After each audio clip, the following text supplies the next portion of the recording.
Good morning. Today I'm going to show you how to crochet one of the soap sacks like I make. And this is just my own pattern, so you can use it or use one that you like better. For this project we're going to need a little pair of scissors. I like to use the metal darning needles, I think they're called. It's got a big eye so that I can get my yarn in there. A crochet hook, and I am using an H, and then I just have a ruler. So to begin, oh, and cotton thread, forgot to say that. So to begin, make a slip knot. That's how I make mine. And I bring it so that I have a little bit of extra room. It's not like super tight up on my crochet hook.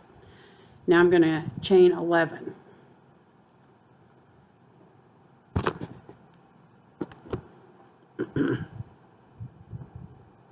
One, two, three, 4, 5, 6, 7, 8, 9, 10, 11. And as you'll notice, I do not crochet like most people do. I'm pretty much self-taught, and I just crochet the way that I taught myself. And whether you think it's right or not, I feel like what works for you is good. Anyway, so I'm going to crochet down this side and then back up. And I'm going to go in the second loop from the hook. So here's 1 and there's 2. So I'm just going to single crochet all the way around.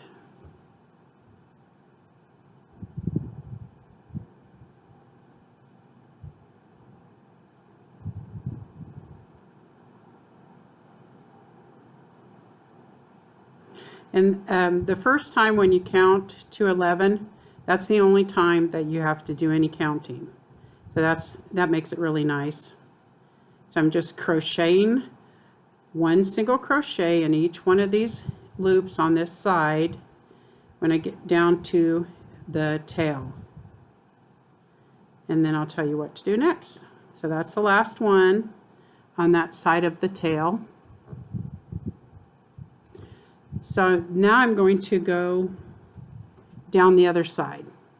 So I just go on the other side of the tail and do a single crochet and then just keep crocheting. Now right now we're just working in that base chain, so we're just going through 1 loop. And then when we get to the end, we'll start going into 2 loops, and we'll go under both loops from then on.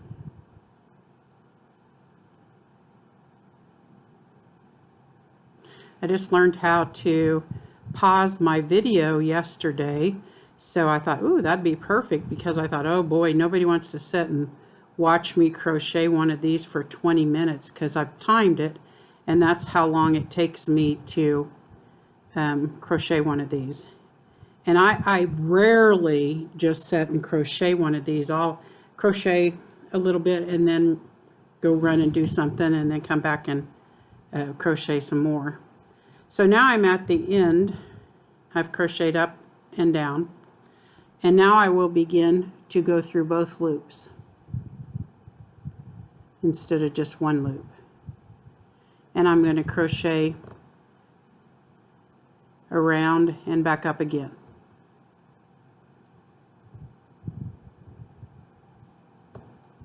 And this is what's going to start forming the sack. Just single crochets. I'm going to put a design in when I get back around to the other side, but for these first couple of rows we're just going to do single crochets. So we just crochet down to the end and back up, and so I'll meet you here when I get back to that point. Okay, so I single crocheted around and back up. And I know that I'm at the point where I want to start doing my design because the tail is at this end. So I'm going to put the last stitch in, and that's the very top of my design. And it's not critical where you start, so if you want to, you can take another single crochet or not. But the next thing I'm going to do is I'm going to skip a space, and then I'm going to double crochet in the next space.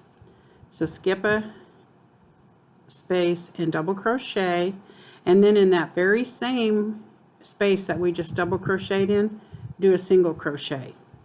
And as you'll notice, I did not chain before I started my double crochet, and the reason that is because I'm trying to form, I want it to go up. So the next, from now on, for 4 inches, that's all I'm going to do is I'm going to skip a space, double crochet, and single crochet in the same spot. Skip a space, double crochet, and single crochet in the same stitch. I know I don't say the proper terms, so if you have trouble following this, then maybe just skip this video. Anyway, skip it. Excuse me, let me pause. Sorry about that, I got something in my throat.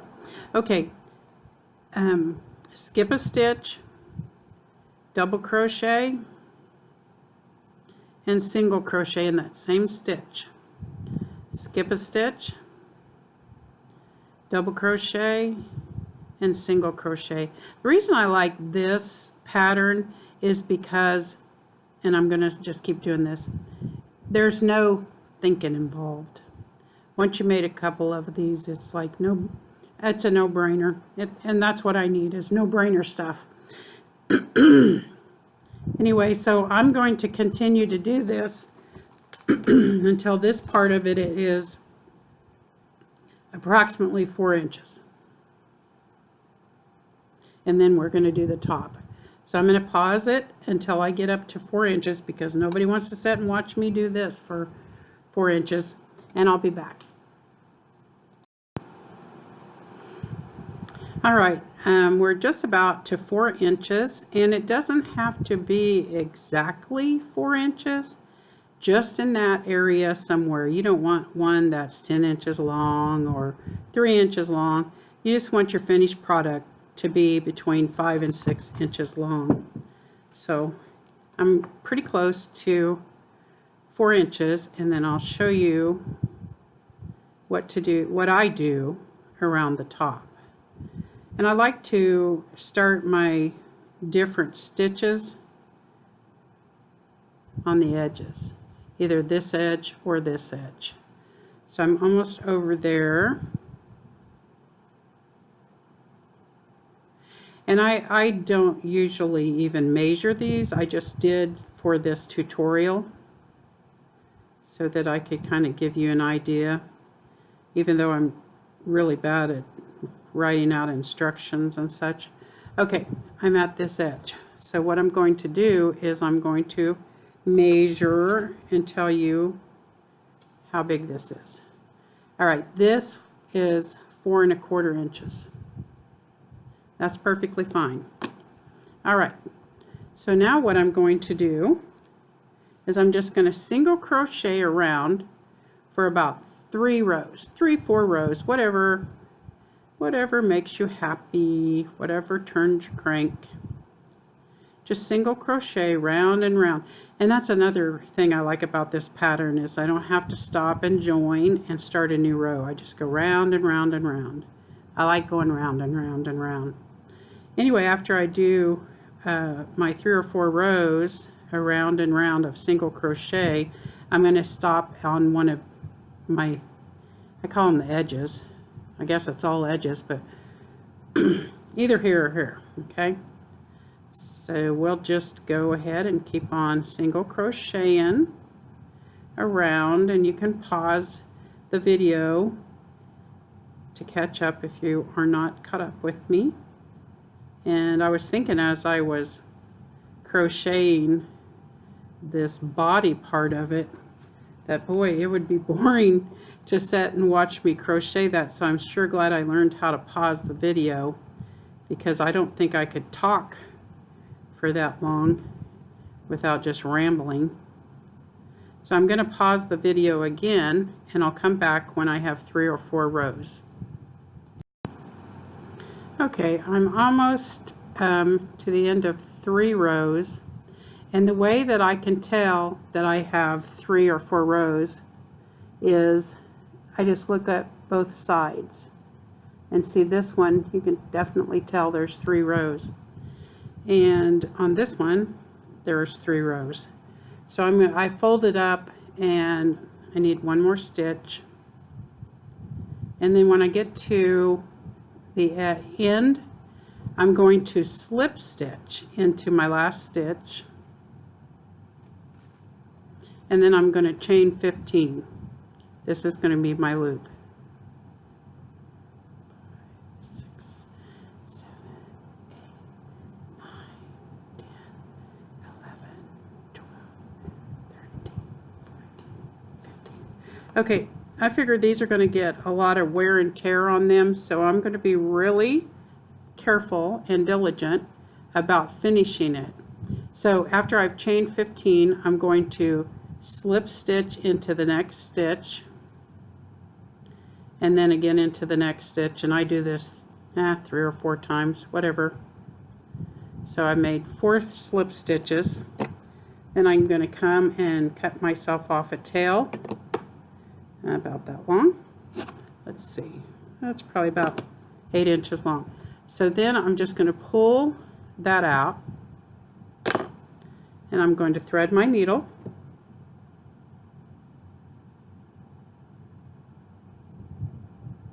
Oh, let me show you a trick to threading so you're not trying to stick it in. Just take your needle and put your thread over it and pinch your needle. I put it on the side so that the eye is over here.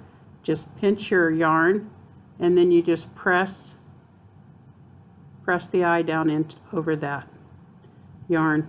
See how easy that was? Learned that a long time ago, and that's been a great saver. So now I'm just going to go in and out a couple of times, and then I'm going to loop back around